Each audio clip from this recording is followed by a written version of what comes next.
guys, welcome back to my channel, and hello friends. And I would also like to say welcome to all my new friends. And it's Debsy, and the place to be, it's Debsy. Bloop. That's me, boop, Debsy. Hey guys, so it is Monday, and I was tossing around exactly what I was going to do for a video today. If you don't know, then usually I do Man Crush Monday, where I pick a man and I talk about what he has done as far as like his career goes, and then talk about his charities, and then talk about his interesting facts, and play a yummy slideshow. But I did not feel like I should do that today. I had the day off. I have today off, and I have tomorrow off.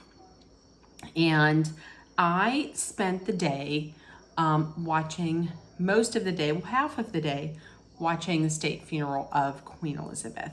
And I thought that I would talk about that, and talk about it really like from my perspective. I'm not a big, like, oh my gosh, she's an American who has British royalty ties. I don't. But I'm someone who has always been kind of fascinated by the royals, and even more so by their pomp and tradition and pageantry that surrounds their weddings and their funerals. And it goes back years. Now, today I had gotten up at, well, went to the bathroom at 5:22, because when you're my age, you have to go more than once in the middle of the night.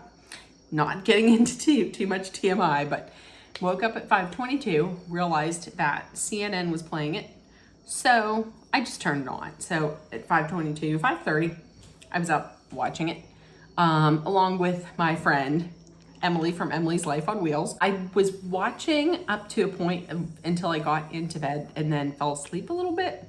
But once 6 o'clock hit, I was watching for good. And this is something that takes me back, because I can remember me and in the very house that I live in now. A little history lesson of myself.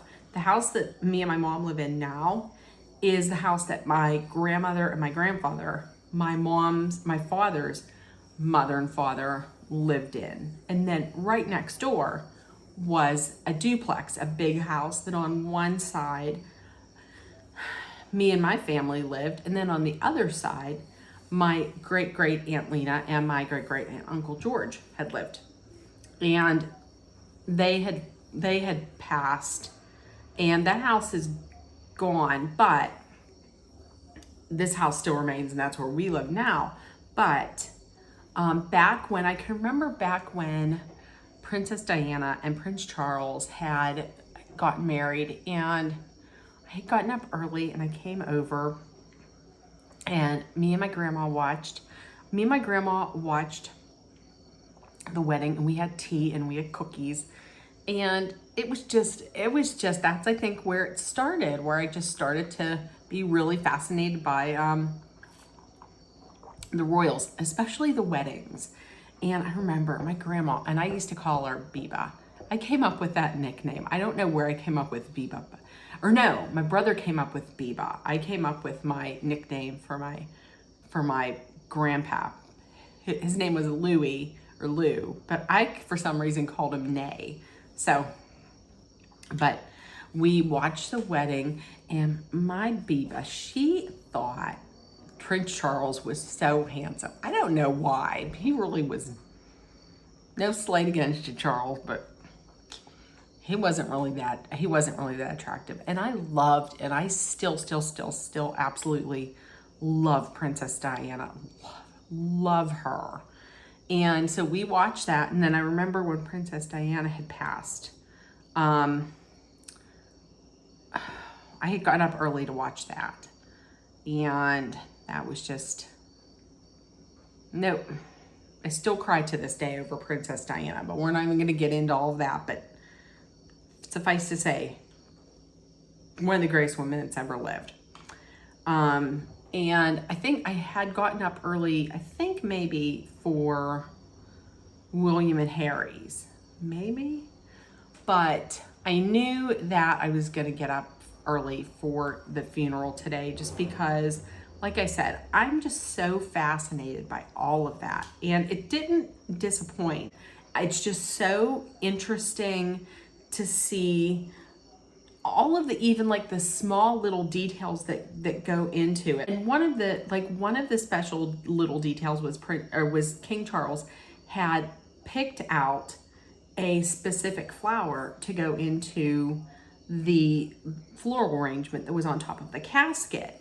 And it was a flower that was included in Queen Elizabeth's wedding bouquet whenever she married Prince Philip.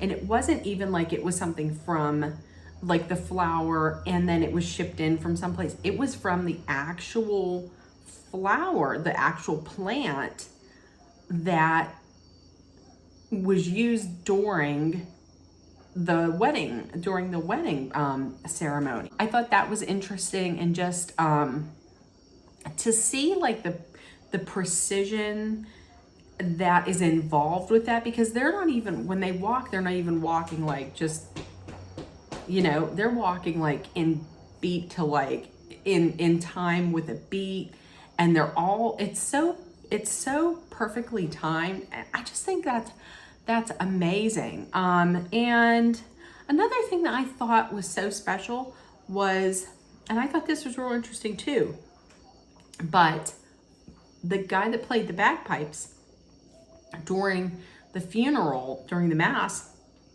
was Queen Elizabeth's personal bagpiper, is that what you call it? And he would actually play every morning for 15 minutes outside her window at Balmoral, whether she was there or not. That's why I thought it was so poignant and touching at the end whenever her casket was being lowered into the ground, and then you see the bagpipe, the guy playing the bagpipe, and he's walking away, and then he turns the corner and she's gone, and so is he. And I thought that was so touching. And from what I understand, that is something that she had wanted, actually, she wanted that to be in the ceremony. The other thing that touched me a lot and made me cry was her including her animals, her pony, her felt pony. I believe her name was Emma, and then her two corgis, Sandy and Mick. And if you noticed, I know I wasn't the only person to notice, but whenever they were coming up the drive towards Windsor Castle, and Gemma, the pony, was off to the side, and then when the casket passed, the pony actually picked her paw up. And I honestly think that animals are intelligent beings. Sometimes I think they're more intelligent than humans. And I really believe that animal knew what was going on and picked up her paw, her hoof, just to, as a sign of acknowledgement or respect or love or whatever. I thought that was just so special, that because you could tell that she just loved animals, because she wanted to include, they wanted to include the dogs, and they wanted to include the horse. And she had actually, they said that was the horse that she was riding in her later years, because it's a pony and it's more stable. It's not as high off the ground, and it's much more stable for her. I don't want to get too much into fashion here, but if I have to, I'm gonna say Kate always looks good. Kate Middleton, I'm talking like an air. Kate Middleton always looks beautiful. Always looks beautiful. Now, they had said that the 4-strand pearls, the pearl necklace that she was wearing, they were saying that was the Queen's, but then I had seen something else where they were saying that that was actually one of Princess Diana's pieces of jewelry, and that Princess Diana had given her boys some pieces to give to their future wives. So I don't know. It did look a lot like when I compared pictures and videos, because I saw a video comparing them. It did look a lot alike. So I don't know. And then Meghan Markle looked fantastic as always.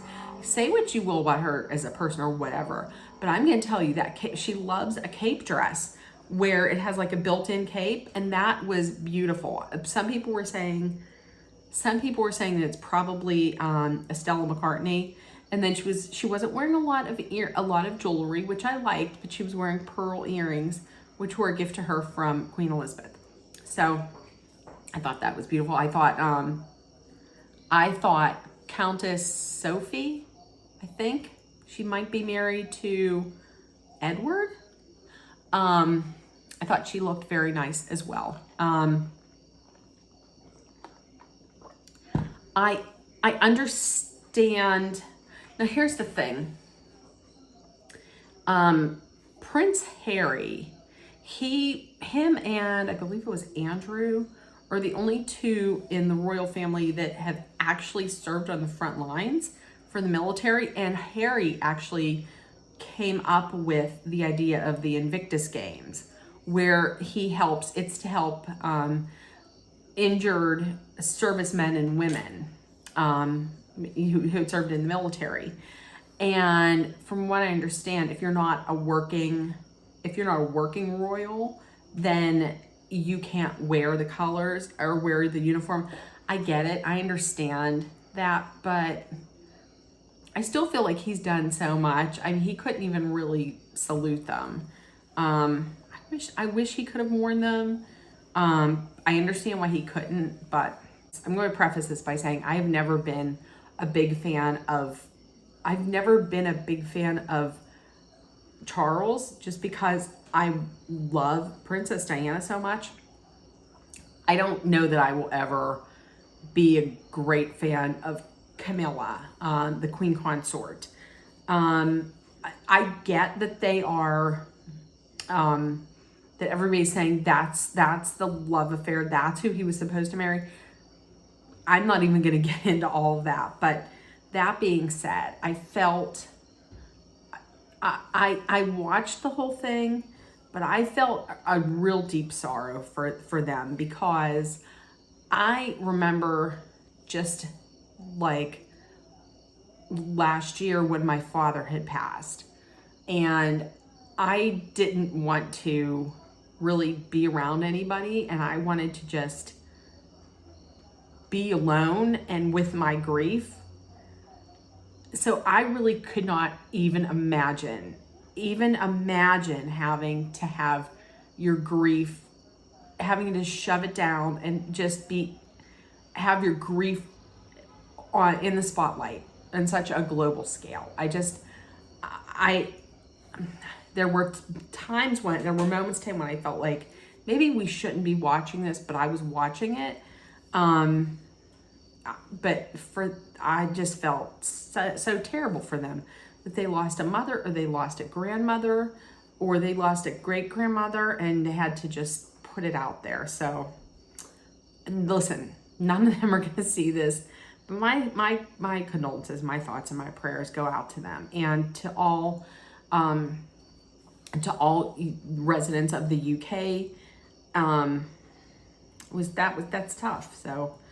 Everybody, like I said, I really didn't feel like getting on today and doing some funny haha video, because it just, it's just a somber time. But I'll be back there. I'll be back tomorrow with some not somber and haha videos. So everybody, I'm going to be doing some review videos. I got looking at 2 things that I'm going to be reviewing, and we got The Bachelorette tomorrow, hopefully the finale, and we got Real Housewives coming up. So everybody, if I haven't told you yet today, which I didn't, I love you. You're loved, seen, and heard. Please make sure to put love, kindness, compassion, acceptance, hope, and positivity out there. And I love you guys. Bye, guys.